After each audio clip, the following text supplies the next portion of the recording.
এক ছিল এক ছোট্ট গ্রাম। গ্রামে থাকতো রাখি। বাবা মায়ের খুব আদরের ছিল সে।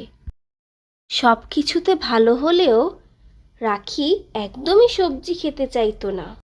যখনই তাকে সবজি দেওয়া হতো সে বলতো, আমি সবজি খাবো না, সবজি খুব বাজে, খুব, আমার সবজি ভালো লাগে না। তার মা কিছুতেই তাকে সবজির ভিটামিন এবং পুষ্টিগুণ বুঝাতে সক্ষম হতো না। একদিন রাখি খুব অসুস্থ হয়ে গেল। তার মা খুব চিন্তায় পড়ে গেলেন এবং ঈশ্বরের কাছে প্রার্থনা করতে শুরু করলেন। সে গ্রামের পাশেই ছিল এক রঙিন জঙ্গল। সেখানে বাস করত তিনটি পরী: আলোপরী, ফুলপরী ও তারাপরী। ঈশ্বর রাখির মায়ের প্রার্থনায় সন্তুষ্ট হয়ে সেই তিন পরীকে পাঠালেন।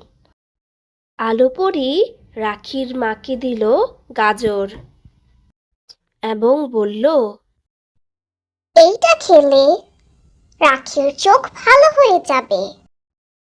তারপর ফুলপরী তাকে পালং শাক দিল এবং বলল, এইটা খেলে তোমার শরীরে শক্তি আসবে। এবং শেষে তারাপরী তাকে লাউ দিল এবং বলল, এইটা খেলে পেট ভালো থাকবে এবং অবশ্যই সকল ধরনের শাকসবজি তোমাকে খেতে হবে রাখি, না হলে তুমি কখনোই সুস্থ হতে পারবে না। রাখি তখন তার ভুল বুঝতে পারল এবং তখন থেকে শাকসবজি খাওয়া শুরু করলো। তারপর খুব দ্রুতই সে সুস্থ হয়ে গেল। বন্ধুরা, এখান থেকে আমাদের শিক্ষণীয় বিষয় হলো সবজি খেলে শরীর সুস্থ, শক্ত আর হাসি খুশি থাকে। তোমরা অবশ্যই শাক সবজি খাবে। ভিডিওটি যদি ভালো লেগে থাকে অবশ্যই লাইক, কমেন্ট, শেয়ার এবং সাবস্ক্রাইব করতে ভুলবেন না। ধন্যবাদ।